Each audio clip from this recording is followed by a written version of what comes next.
Good morning to all of you. My name is Irfan, and on behalf of Foundation for Creative Social Research (FCSR), I welcome you all to our next episode of our podcast series titled Vimarsh Cafe.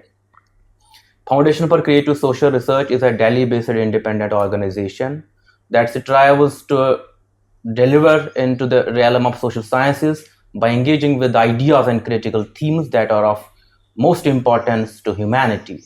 In the past, we have organized multiple conferences, seminars, book discussions uh, at India International Center, along with our foundation, and occasionally with and occasionally with Herbert Marcuse Society, United States of America. Annually, we also organize annual creative theory colloquium, usually in the first week of September. So with me today, today's guest with me is very important, and her work is very important. The guest is Chetna, Dr. Chetna Trivedi, and Chetna Trivedi has recently submitted her PhD from the Center for Political Studies. Her work is very critical. She has worked on the ideas of university autonomy in the context of neoliberalism. I must say, before I take you to Chetna, I must say that education is critical to our times. I must say that education is the principal channel through which equality of opportunity is either promoted or denied.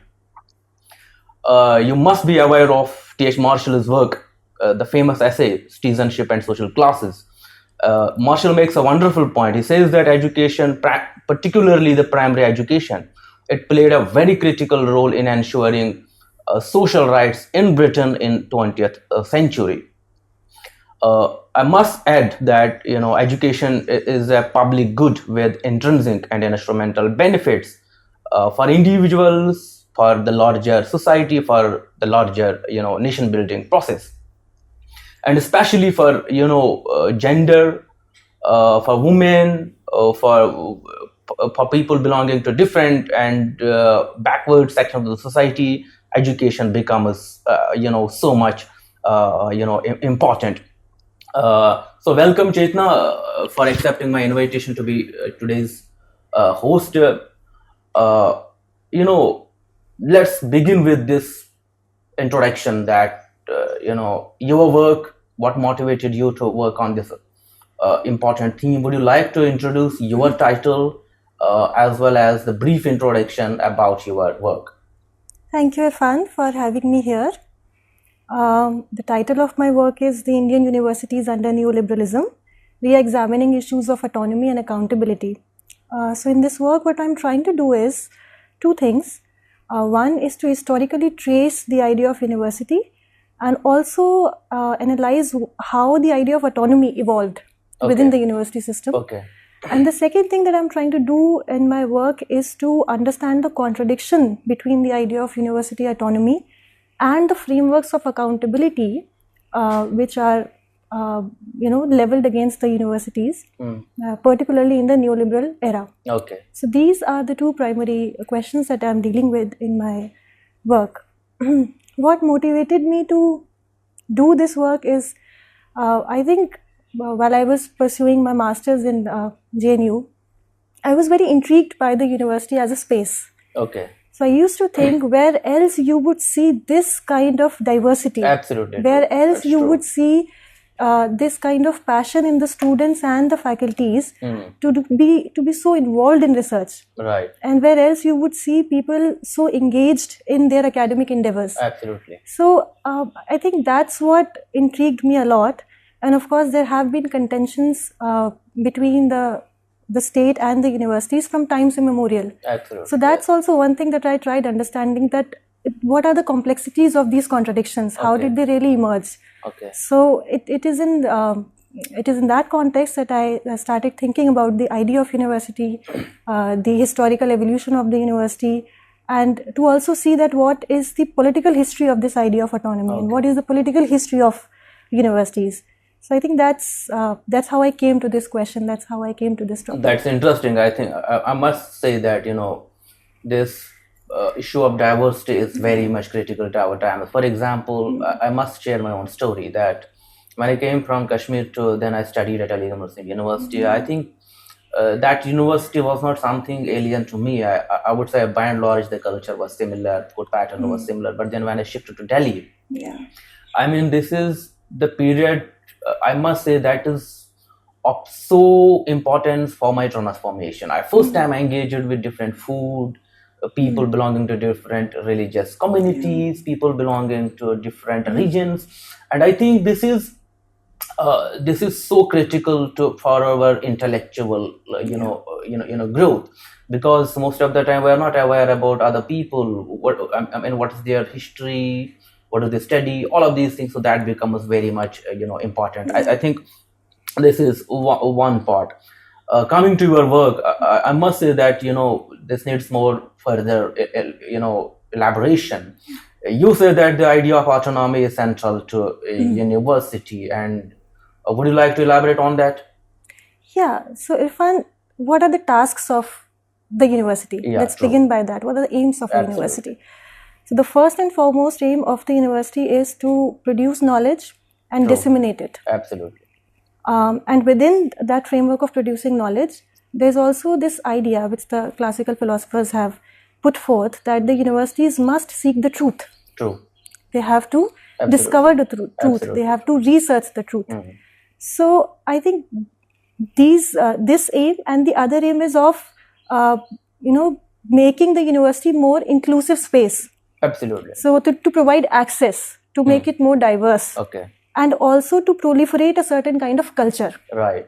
So universities are not just spaces to produce knowledge; they are also spaces to inculcate culture. Absolutely. So these are the tasks of the university. Okay. Now, how can the university perform its task at best? Okay.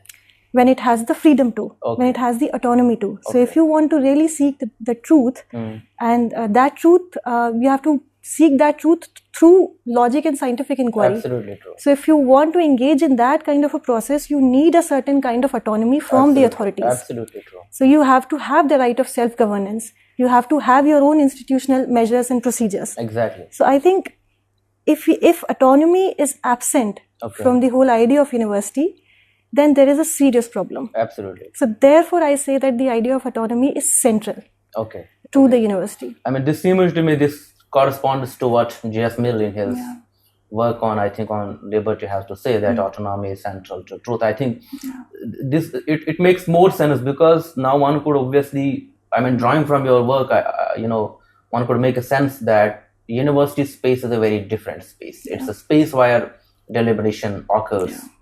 This is one part. Coming back to your point of history of the universities, I think it's very important for us to know more about what is the genealogy of this university system. Where did it come from? What was the context?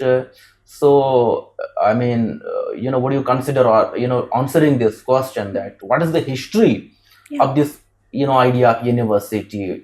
I mean, the first university or something of that. So, what is the history of this university system? And the idea of university, I'm asking. Irfan, universities are generally, they are medieval institutions. Okay.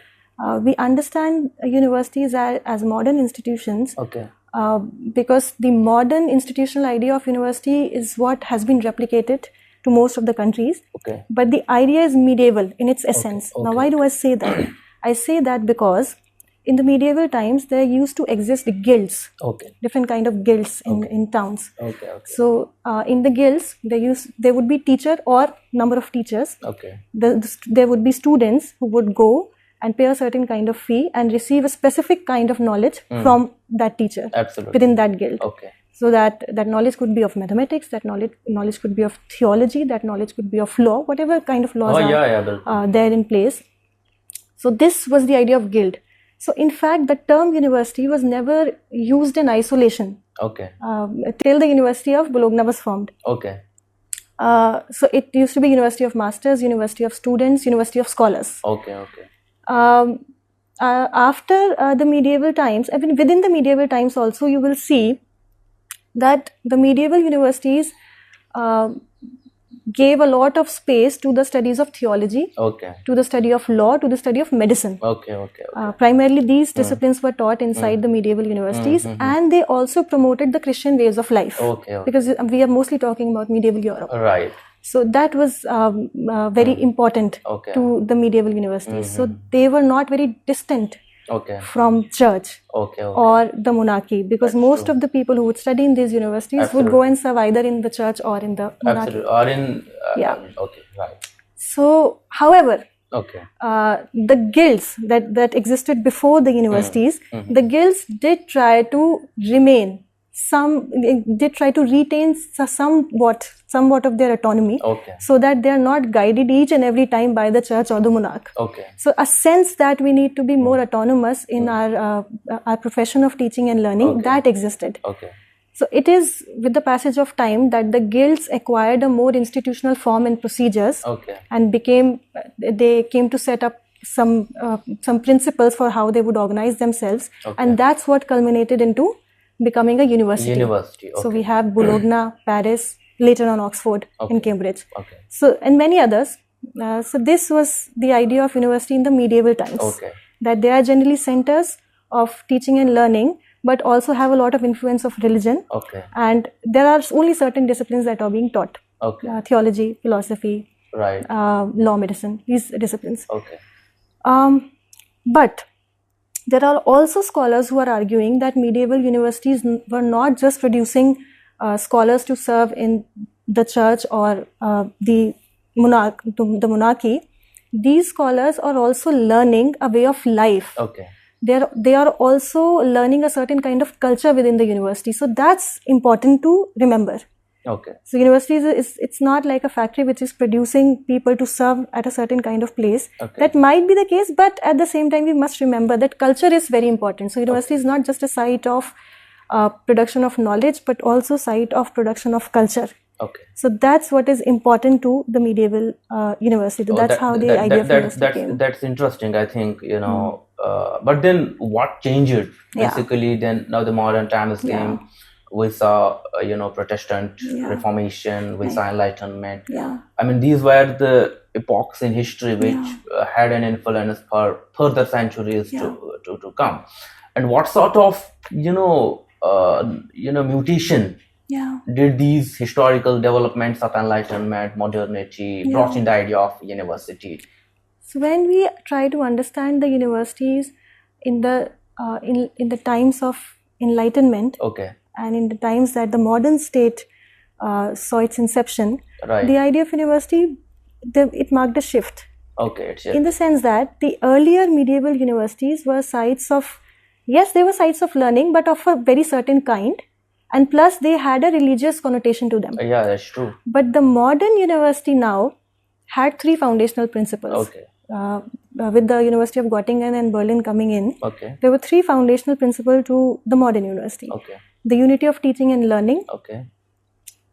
The unity of teaching and research. The freedom to teach and learn. And the centrality to the discipline of philosophy. So you see, this idea of research was not very much there in the medieval university. You just have to know the truth. Exactly. Through which is present in the scriptures. Which is present in the doctrine. In the doctrine. But in the modern university, you have this freedom that you can do research. You can and research through logic and scientific inquiry. So that's one shift. The other shift is that more than theology, the centrality was given to philosophy. And there were certain kind of forms of surveillance in the medieval times, because the universities were also in some ways close to church and the monarchs. But the modern university tried that it has an autonomous character of its own. Also, the modern university had to exist in a certain milieu now. So it has to coexist with a bureaucratic state, a bourgeois society, and also disentangle itself from the religious orthodoxy. So these were the challenges, not challenges, but this was the milieu in which the modern university was emerging. Absolutely, so therefore, the modern university required an autonomous nature. So therefore, the centrality to freedom of teaching and learning. This and was research. Research. So these were the three foundational principles of the modern idea of university that we understand today. Okay. That's great. And coming back to another, important theme that you are, engaging with your work is the idea of neoliberalism. I mean, Chetna, what, basically, what confuses me is this, simple thing. Let me go like this. Generally, the perception is that neoliberalism is, neoliberalism. What it does is that it it has a lot to do with state, and state in the times of neoliberalism, state does not invest in public goods, state does not invest in higher education, and state retrieves from the from the market. So everything is left to the market. But this is one part, and I think associated with this question is then how would one explain the massification of higher education? What I mean by that is, in the 1980s and 1990s in our country, we saw large sections of people coming from different backgrounds going to higher education, finding their space in higher education. And even in America, if I'm right, particularly in Harvard University and other universities, this was the time when people coming from different backgrounds, particularly belonging to race, Black Americans, they found a lot of space in American universities. If the first part is true, that everything is now up to the market, then how would one explain such a shift at the same time happening in 1980s and 1990s, when people from different socially weak backgrounds are making it to universities? I mean, how does one explain this paradox and puzzle? I think, Irfan, one has to first of all look at the idea that from 60s onwards, you also see a rise of social movements. Yes. Globally and also in the Indian context. You see a rise of regional parties, you see a rise of social movements. You also see that, of course, that's the time, late 70s onwards, that the state is changing its nature from welfare to a neoliberal state. Absolutely. But it still has the pressure of adhering to certain principles of welfarism and certain principles of social justice. True. So two things: the rise of social movements and regional parties, and the other, the responsibility and the pressure on the state to adhere to certain principles of the welfare state, pushes the state to go towards massification of higher education and establish certain institutions. But you also have to realize that when we talk about massification of higher education, there is a proliferation of private universities 1995 onwards. So, of course, there is a certain set of students, a certain set of people who can have access to private universities. But 70s onwards, you also see that many state universities, many state institutes, that, as we say now, so they were also established by the state. So therefore, you see that there's a massification of higher education, but in that massification of higher education, we must not confuse it with the fact that education became more accessible to the marginalized. It only happened up to a certain extent.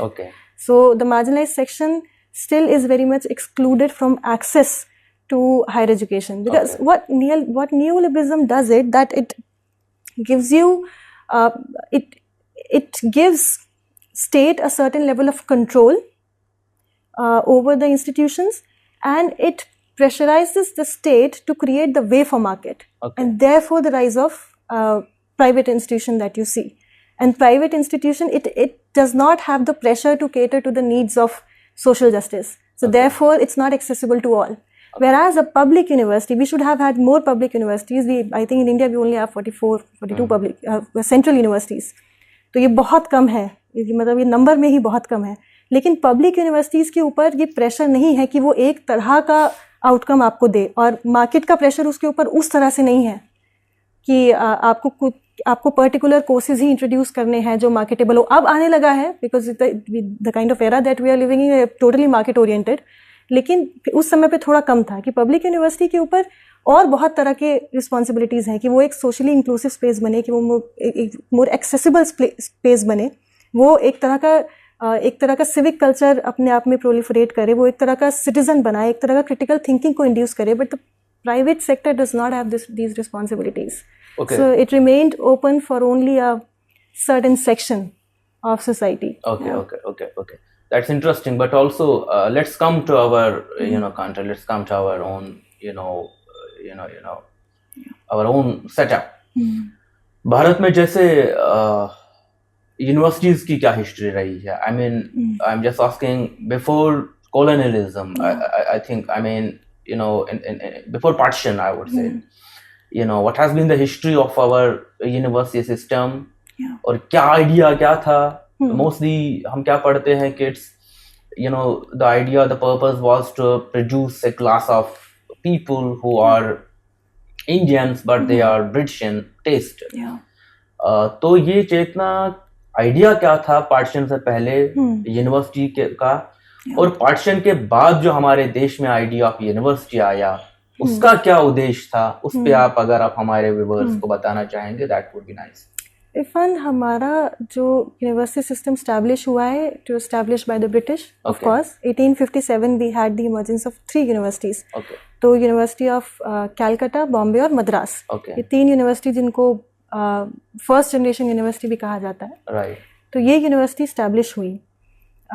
उसके बाद second generation university में आप इलाहाबाद, बनारस और अलीगढ़ को देख सकते हैं। Third generation universities largely categorise करते हैं हम इंडिपेंडेंस के आसपास और बाद में, और उसके बाद में जो बनी। तो जो कॉलोनियल एरा में जो यूनिवर्सिटी का सिस्टम है और क्या उनकी गवर्नेंस का जो सिस्टम है, it is highly centralised. Of course that जो वो एक आर्ग्यूमेंट है कि they wanted to establish universities because they want to have a certain class of people who can make the process of administration and governance easier. That argument hold its ground very well. वो एक बिल्कुल सही argument है कि एक filtration theory उन्हें चाहिए, कि एक फिल्ट्रेशन थ्योरी वहाँ पे बहुत स्ट्रैटेजाइज तरीके से यूज़ की गई कि आपको एक क्लास बनाना है लोगों का, उनमें मतलब people who are English in their taste, so yeah, in their ways. तो आप उनको उनके साथ जो है अपने गवर्नेंस का प्रोसेस जो है वो ईजी कर सकें। तो ब्रिटिशर्स को हमेशा एक ये एप्रीहेंशन रहा that universities should not become the breeding grounds for national struggle. So therefore they have to make sure that universities remain, the governance of the university remain centralised in their own hands. So you have a governor general, then you have vice chancellor, then you have a senate. ये senate जो आज का executive council है, syndicate भी तब नहीं बना था, syndicate भी later on it came into existence, जिसको हम academic council कहते हैं। हाँ, तो everything was very centralized. There used to be micromanagement. autonomy का कोई बहुत ज़्यादा सवाल ही नहीं है उस टाइम पे, because if you are establishing institutions on a colonial soil, you would never want them to be autonomous in nature. Absolutely. क्योंकि आपको हमेशा एक apprehension रहेगा कि if they are too autonomous, of course they would ask for more. तो इस तरह का माइक्रो मैनेजमेंट और एक सेंट्रलाइजेशन की टेंडेंसी colonial पीरियड में थी. The universities were established for a particular task. और लार्जली जितने भी थ्योराइजेशंस हुए हैं colonial टाइम्स में यूनिवर्सिटी के ऊपर, हायर एजुकेशन के ऊपर, वो सभी एक तरह से ये आर्ग्यू करते हैं कि शुरू में तो the British felt that maybe they can promote the indigenous knowledge system, मदरसा हो या फिर जो हिंदू के लिए जो गुरुकुल्स वगैरह थे उनको वो थोड़ा प्रमोट करें, but that then the whole debate of the Anglicist and the Orientalist that started. तो उसमें जब यूनिवर्सिटीज बनी तो it was a win-win for the anglicists. Absolutely. And funding was very nominal. It was very nominal. तो ये colonial times में जो first generation universities थी, ये उनका एक अपना मॉडल था कि they were established for a certain kind of task. Of course, जो एक white man's burden और जो एक ये प्रोसेस है कि civilization को प्रमोट करने का, वो एक implicit सा प्रोसेस रहा यूनिवर्सिटी को बनाने के लिए. However, वो जो सेकेंड जनरेशन यूनिवर्सिटी हैं, इलाहाबाद, अलीगढ़, बनारस, ये जो सब यूनिवर्सिटी हैं, जब ये बन रही थी, स्पेशली बनारस और अलीगढ़ मुस्लिम यूनिवर्सिटी, जब इनके प्रपोज़ल आए हैं, तो इनके प्रपोज़ल में क्योंकि सैयद अहमद खान और पंडित मदन मोहन मालवीय और यहाँ एनी बेसेंट, ये लोग बहुत इंपॉर्टेंट पर्सनैलिटीज़ रहे हैं to put forth for the university of Banaras Hindu university and the Aligarh Muslim university. तो दोनों ही प्रपोजल्स में बार बार ये आर्ग्यूमेंट देखने को मिला था कि there was an urge to retain more autonomy from the colonial state. कि हम यूनिवर्सिटी का जो प्रपोजल बनाया गया उसी में लिखा गया कि करिकुलम को बनाने में, फैकल्टी को अपॉइंट करने में, इन सब चीज़ों में थोड़ी ज़्यादा ऑटोनॉमी, किस तरह का यूनिवर्सिटी रहेगा, किस तरह का एग्जामिनेशन पैटर्न रहेगा, उसको डिसाइड करने में they should be more autonomy with the university. Okay. तो वहाँ आप थोड़ा सा ये देख सकते हैं कि एक अर्ज है यूनिवर्सिटी ऑटोनॉमी को रीगेन करने के लिए. यूनिवर्सिटी कमीशन जो था, कैलकाटा यूनिवर्सिटी कमीशन 1919 में जिसने अपना रिपोर्ट दिया है, तो वहाँ भी जो कमीशन की रिपोर्ट में there were only 2 people from India. So Ashutosh Mukherjee and I think his name is Professor Ziauddin Ahmed. He was a mathematician from Mao College. Okay. तो ये ही 2 लोग थे और इन दोनों ने भी वही आर्ग्यू किया कि यूनिवर्सिटीज़ को थोड़ा ज़्यादा ऑटोनोमस होना चाहिए नेचर में. Okay. कि आपको रिप्रेजेंटेशन जो है वो इंडियंस का बढ़ाना चाहिए, आपको करिकुलम के ऊपर ध्यान देना चाहिए, आपको स्टेट कंट्रोल जो माइक्रो मैनेजमेंट हो रहा है वो नहीं होना चाहिए. Okay. तो 1990 की रिकमेंडेशंस और AMU और BHU के प्रपोजल्स, उन्होंने यूनिवर्सिटी ऑटोनॉमी के आइडिया को थोड़ा सा पुश किया कॉलोनियल टाइम्स में. Okay. तो इस तरह से फर्स्ट जनरेशन और सेकेंड जनरेशन यूनिवर्सिटीज़ को हम देख सकते हैं कि कॉलोनियल टाइम्स में किस तरह का यूनिवर्सिटी सिस्टम था, क्या गवर्नेंस का सिस्टम था. अच्छा, पोस्ट कॉलोनियल जब हम यूनिवर्सिटीज़ की बात करें तो It was a very different. I think why yeah. I'm asking this question because ये एक हमारे लिए, हमारे लोगों के लिए, हमारे देश के लिए this was एक नई शुरुआत थी. Because I mean philosophically also speaking, we must say that nation state is of such a critical importance to make sense of different categories that we use. It was like a very fresh beginning for us, for our people. What sort of mechanism would we like to have? ये हमारे लिए बहुत नई शुरुआत थी. इस context में आप हमारे व्यूअर्स को बताइए कि आइडिया ऑफ यूनिवर्सिटी जो हमारे देश में पार्टीशन के बाद आया वो क्या था और हमारा सेटअप भी क्या है. इस चीज़ यूनिवर्सिटी ग्रांट्स कमीशन है. तो एक बड़ा जो शिफ्ट था इरफान कॉलोनियल से पोस्ट कॉलोनियल जो डिस्कोर्स रहा है यूनिवर्सिटी के ऊपर, उसमें ये था कि जो सबसे पहला ही हमारा कमीशन है 48 में जो राधाकृष्णन कमीशन था. अच्छा. They, I mean, a very comprehensive, in a very comprehensive way, they defined what the university should be, what the idea should be. Okay. So, the idea of university, according to the commission, was that they were the places to promote the civic culture. They were the places to contribute in the idea of nation building and development of the nation. Okay. So these 2 things, nation building and development of the nation, yes. ये जो 2 चीज़ें थी ये बहुत central थी post colonial university system में कि आपको सिटीजनशिप की वैल्यूज़ इनकलकेट करनी है, नेशन बिल्डिंग का प्रोसेस जो है वो यूनिवर्सिटीज़ के थ्रू अनलीश करना है और डेवलपमेंट में यूनिवर्सिटीज़ कैसे इकोनॉमिक डेवलपमेंट में कैसे भागीदारी अपनी निभाए, वो एक बड़ा सवाल था यूनिवर्सिटीज़ के लिए. इसमें ही यूनिवर्सिटीज़ के गवर्नेंस के बारे में भी कई बातें कही गई. तो शुरू में जब यूनिवर्सिटी का आइडिया विजुअलाइज किया गया तो since they were regarded as very special sites which they are, therefore it was also realized and it was also accepted that they must be autonomous. Okay. So the use of the word self-governing, you will see that there is a continuous use of the word in many of the reports and in many of the conversation. Even UGC refers to this. Yeah, so the Radhakrishnan Commission only it recommended that there has to be a UGC, but only to facilitate and fund the universities. Okay. So that's important. उसके बाद में जो Kothari commission आता है वो भी इस बात को रिकग्नाइज करता है कि there should be no political pressure on the universities, they must be self governing in nature, they should have their own structures. अच्छा, उसके बाद में जैसे हम देखते हैं कि there is an economic restructuring in India which is going on in place, you see the vocabulary of the state also changes. Okay.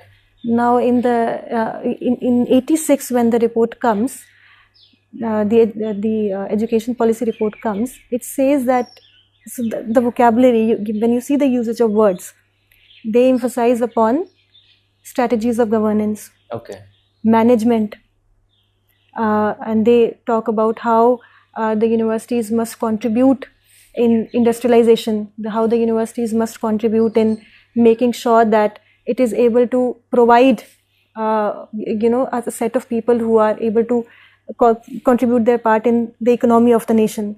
So these kind of things कि जो माइक्रो मैनेजमेंट का जो पूरा प्रोसेस है जो हम जो colonial era में छोड़ के आए हैं, there was again the usages of the same vocabulary कि आप स्ट्रैटेजीज ऑफ मैनेजमेंट क्या होंगी, गवर्निंग की स्ट्रैटेजीज क्या होंगी, मल्टीपल लेयर्स ऑफ मैनेजमेंट क्या होंगी, तो ये सब चीज़ें वापस से यूज़ में आने लगी. The principles of new public management जो ग्लोबली उस समय इंस्टीट्यूशंस को गवर्न करने के लिए प्रयोग में लाए जा रहे थे, उन पर बात होनी शुरू हो गई. तब न्यू पब्लिक मैनेजमेंट का पूरा डिस्कोर्स क्या कहता है कि यूनिवर्सिटीज़ कैसे गवर्न हो, यूनिवर्सिटीज़ इस तरह से गवर्न हो कि वो ज़्यादा एफिशिएंट हो, वो ज़्यादा आउटकम प्रोड्यूस करें, वो ज़्यादा क्वालिटी पे अपनी ध्यान दें. अब उस क्वालिटी को इंश्योर करने के लिए जो जिस भी तरह की स्ट्रैटेजीज आपको लेवल करनी हो यूनिवर्सिटीज में, वो आप लेवल करें. That's great. But yes, Yeah. so other part of this, your whole journey has to do with your method of answering the questions that have, that have been a source of anxiety for you. So would you like to tell to our viewers, what is the method, which universities did you pick up? Let us begin with that. Yeah. So my method was that it was the work was qualitative in approach. Okay. And I did the case study method by taking the University of Hyderabad and University of Allahabad, and I as a tool I used the semi-structured interview schedule to interview professors and students. In professors, I was interviewing 3 generations of professors: the retired professors, the professors who have been serving as administrative heads in various capacities, and the professors who have just joined the universities within 5 years. Okay. And the students who are PhD scholars, politically active, and the students who are PhD scholars and first generation learners. Because it was emphasized during the discussions and meetings that it is important to take into account the diversity of the faculty members also and the students also, because the way the idea of autonomy is visualized by people who are coming to the university from the margins might be very different from people coming from other social backgrounds. So this was the method. And as I said earlier, that I also tried tracing the idea of autonomy historically. Okay. I didn't just start from this modern era. I didn't just start from the modern university. I tried taking recourse to the intellectual movements which were prevalent in the medieval times. There were 3 movements. The first was the monastic movement, then the scholastic movement, and the humanist movement. So would you like to elaborate on this? This sounds interesting. So monasticism, as an intellectual movement, it emphasizes upon truth, but it emphasizes upon the search of truth, but only till the point that it confirms the revelation of the God. Okay. So you cannot question it. So, and it also proposes that you have to do scholarship in isolation. So therefore the process of teaching and learning has to take in monasteries which were situated in the peripheries of any region. So isolated learning and the seeking of truth through scriptures and through the revelation of God. So there is not much space to do questioning and to apply a lot of logic. But then among scholars there is a discontent. So which paves the way for the inception of the whole intellectual movement of scholasticism. So what does scholasticism emphasize upon? It emphasizes upon logic. It emphasizes upon the fact that we should be able to recognize various standpoints. It also gives certain space to questioning. Okay. So these are 3 important elements within scholasticism. So you will see that scholasticism is asking for a little more autonomy than the initial intellectual movement. So as soon as scholasticism is unfolding, there is a certain group of scholars who still have discontent that there is not enough autonomy, and they also believe that scholasticism is also coming down to this fact, like the monastic intellectual movement, that they ultimately believe in one truth and they do not believe in interpretation. So the movement of humanism, it emphasized upon interpretation, translation, reading everything first hand, and also they emphasized upon the learning of Latin and Greek. Okay. So humanism contributed immensely to the idea idea of research to the idea of translation to the idea of interpretation to the idea of contestation and discussion. Okay. So humanism has contributed a lot in this. So in this whole process, you will see that there's a trajectory Right. from monasticism to scholasticism to humanism, and in this whole process, the knowledge is becoming more secular. What do I mean when I say the knowledge is becoming more secular? The idea of reason, the principle of reason within knowledge production, and how do we understand things And around what us. is knowledge? That Yeah. simple thing. That simple thing. तो वो जो idea of reason है वो importance gain कर रहा है. तो बहुत सारे स्कॉलर्स भी इस पे लिखते हैं कि what do we mean by secular. We mean that there is more usages of reason.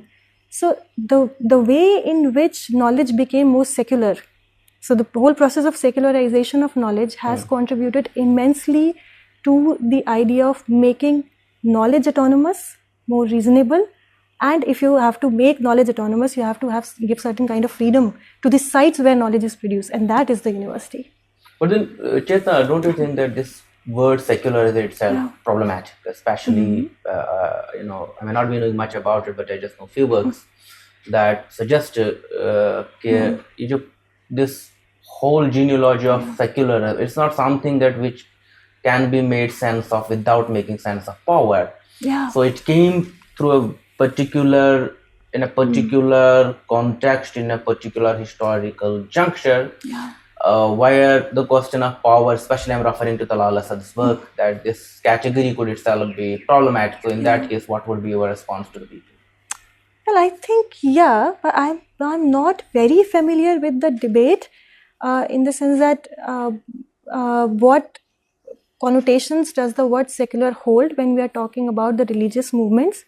But when it comes to talking about knowledge that is secular, I think but Talal Asad also recognizes this point in his work, and along with Wendy Brown, I think Talal Asad and Wendy Brown both are recognizing the fact that in context of knowledge, the use of reason does make it more secular. And to go back to some of the classical theorists, I think those who initially wrote on intellectual movements and theories, Collins, for instance, Ronald Collins, he also sort of sees that there is a secular trend in which the way these three movements are unfolding. But the important point here is again that there is a contestation among scholars, those scholars who work on Christian knowledge systems and those who work on Islamic knowledge system, the likes of George Maksidi and all. There is a contestation regarding the time frame of the movements in both the Christianity and Islam. तो आप Christianity में देखेंगे कि वो trajectory है कि monasticism, scholasticism and humanism. But Islam में आप ये देखेंगे कि there is an argument that humanism came first and scholasticism came later. Because translation work started way before in the Islamic scholarship than in the Christian scholarship. So there's also a bit of contestation and conflict there. But largely the point that I was referring to is that when I started tracing the idea of autonomy, I traced it from the contestation and the conversation between these three intellectual movements within the medieval times. And then I tried to see that how that idea of autonomy got more institutionalized. कहीं से तो ये idea start हुआ है, तभी तो इसको institutionalize करने की बात हुई. तो how it was institutionalized within the modern university framework. So that's about the idea. Other जो एक और something, one branch of the discussion that may be separate, that may not necessarily be figuring in your work, but that seems so critical to our time, because again, coming back to the point of nation state, I think that this is a very historical junction for all of us. Within that nation building process, there are certain sections of people who get missed out. So here I am referring to the importance of women, the question of gender in our higher education or generally in our education system. When I was doing my work, on the states of a woman in different communities, I got to know that it's very less as compared to men. And in this context, I mean, all of us are aware about the report of Towards Equality report, which I think came up in 1971 or 1974, and it made a very important point. The point was that our democracy is it's inadequate unless and until the notions of development for that matter are incomplete unless and until our women are competent enough, their capacity building is much improved. We can't make sense of development or democracy. So I think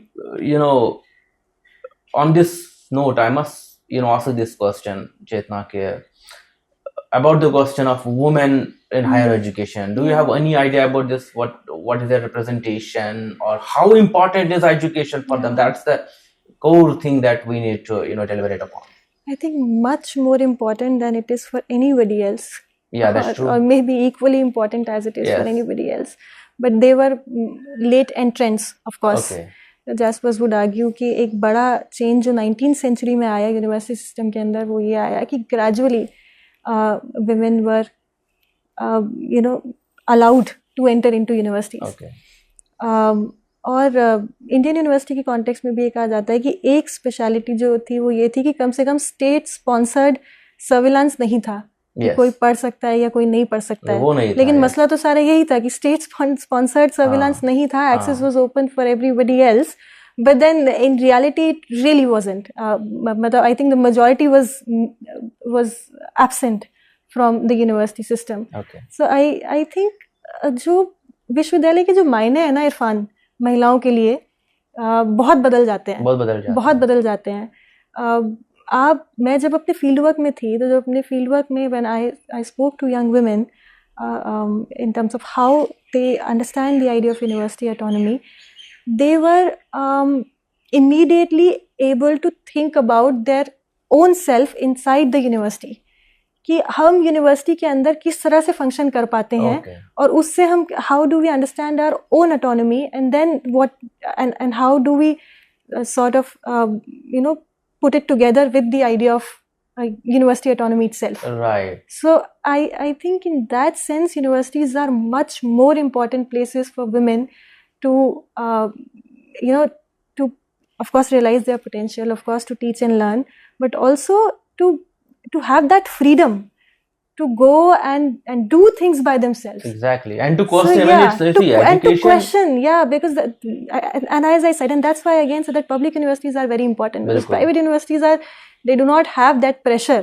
I mean, they have the pressure of the market. Public universities do not have the pressure to create a certain kind of citizen. Public universities are still spaces that has some responsibility to make you a critical citizen, a critical human being, a critical scholar.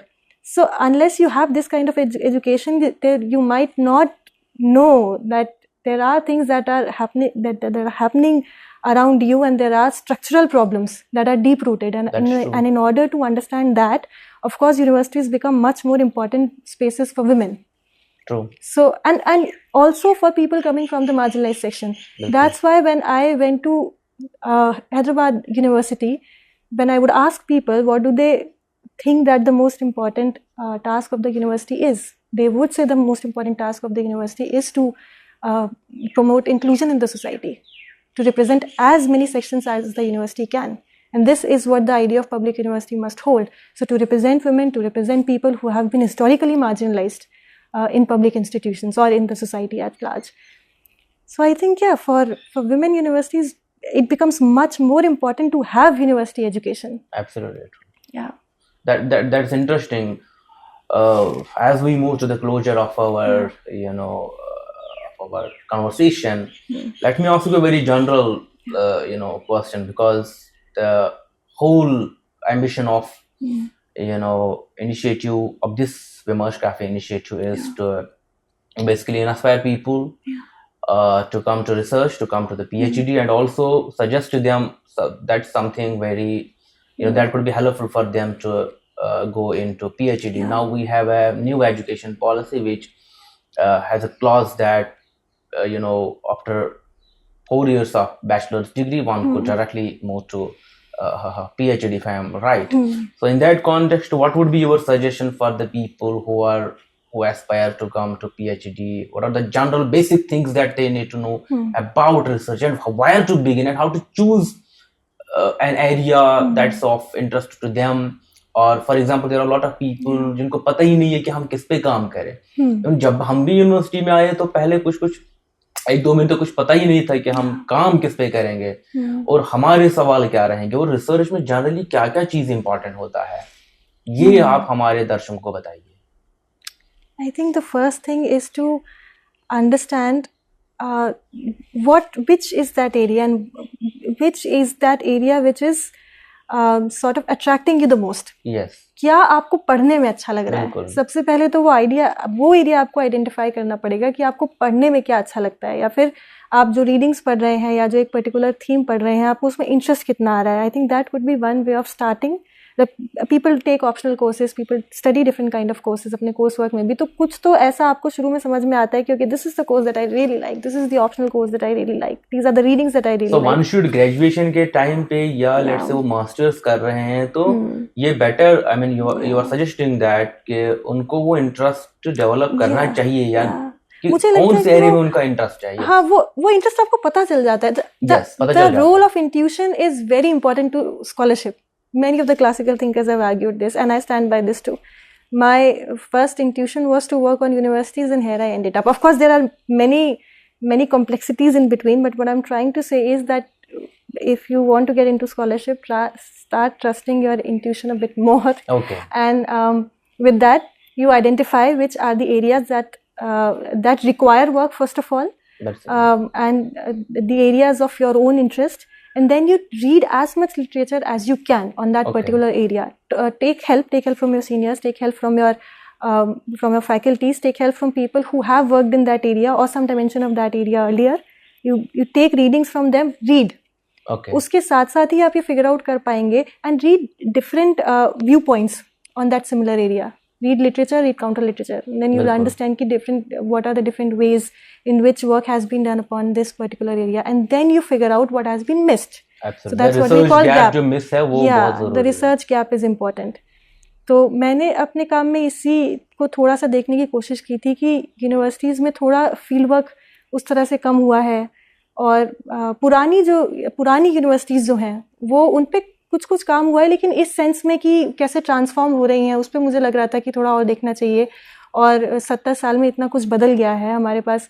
We are living in a different, the nature of state has change, the nature of society has change. तो उसमें क्या क्या transformation आए हैं और जो central idea autonomy का university की वो किस तरह से बदला है. And therefore I was very fascinated with Allahabad. Okay. I mean, would you like to tell more about it? Seems it's so interesting. So I think Irfan,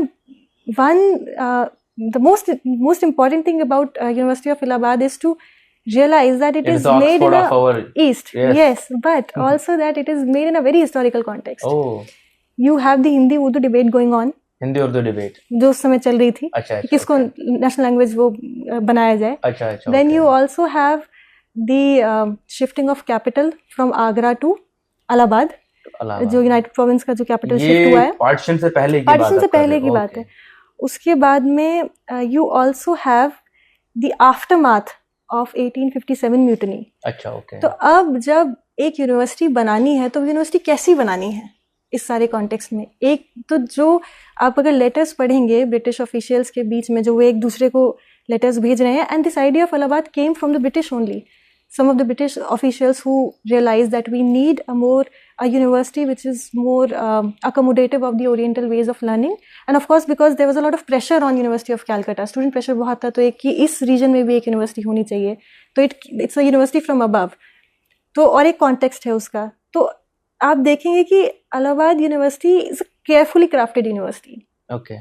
पहले म्यूर कॉलेज बना, 12 साल लगे प्योर कॉलेज बनने में. अच्छा, ओके. 72 से वो जो है वो पास हुआ था, और उसके बाद बनते बनते इवन द आर्किटेक्चर आप ये देखेंगे कि लेटर्स में ये बात हो रही है ब्रिटिश ऑफिशियल्स के, that the university must look the college and also later on the university, जो यूनिवर्सिटी जब बनी तो जब चेंज हुई आर्किटेक्चर में, that it must reflect the grandeur of the English and also must reflect the cultural symbols of the Indian. Okay. तो इतना सोचा जा रहा है उस यूनिवर्सिटी के बारे में कि वो क्या रिफ्लेक्ट करे. तो जब कैपिटल आगरा से इलाहाबाद बन रहा है, तो अगर वो कैपिटल बन रहा है तो वहाँ यूनिवर्सिटी होनी चाहिए, क्योंकि वो एक बिल्कुल। सिंबल ऑफ मॉडर्नाइजेशन है। Right. वहाँ रेलवे होना चाहिए क्योंकि वो एक सिंबल ऑफ मॉडर्नाइजेशन है। हाँ हाँ तो ये सारी चीजें जो है, Allahabad is a very special city in itself. You have university, your college बनने के बाद, यूनिवर्सिटी बनने के बाद, you have this Urdu, Hindi और इंग्लिश लैंग्वेज के बड़े बड़े विद्वान हुए हैं वहाँ पे। तो ये बहुत स्पेशल बात है इलाहाबाद के बारे में। और वहाँ जो रिलेशनशिप भी था टीचर्स और ब्रिटिश टीचर्स और स्टूडेंट्स का, इंडियन स्टूडेंट्स का, वो भी बहुत मतलब डिफरेंट रहा है। सो if you read accounts, I'm not sure because I have, of course, only read certain scholars, but there are accounts by the scholars in which they have quoted archives and which they have quoted that in Allahabad University there was something more special than the other ones, that the teacher would, some of the teachers would look after so much to their students that they would give them financial assistance. They would make sure the student is healthy. अगर कोई problem है तो they would tell the student, you come and tell me. So there are incidents where one of the couple of British professors have died, and the students are just so sad कि क्या हुआ है, मतलब ये. So there is the relation between the students and the professor is also less hierarchical in the Allahabad it's more University. friendly. But it's just complex. It's complex, okay. In that context, I mean, that's what the accounts tell. Friendly तो कम कह सकते हैं, क्योंकि वो apprehension तो है ही. अच्छा, वो जो एप्रीहेंशन है that it must not become the breeding ground for the nationalist struggle, which it eventually became post 1920s.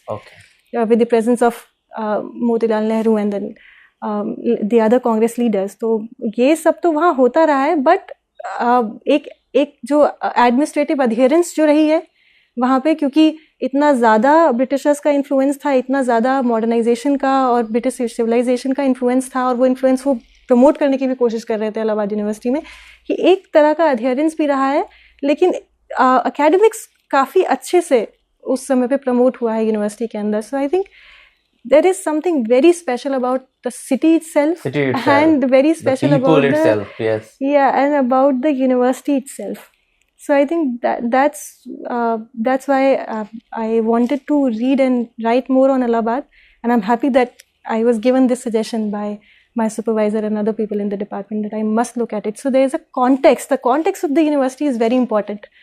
तो अभी भी आप जब यूनिवर्सिटी जाएंगे तो आपको एक अजीब सा नॉस्टैल्जिया जो है वो फील हो जाएगा जब आप उसके आर्किटेक्चर को देखेंगे, जब आप वो है यूनिवर्सिटी के अंदर. And I think these three universities are very important. I mean, if I'm right, ये एक तो यूनिवर्सिटी ऑफ इलाहाबाद, दूसरा Banaras Hindu university and Aligarh Muslim university. These are very important sites to make sense of different local national developments happening before partition. Yeah. So on that note, thank you so much, Chetna, for accepting my invitation. And we will be looking forward to more intense conversation with you.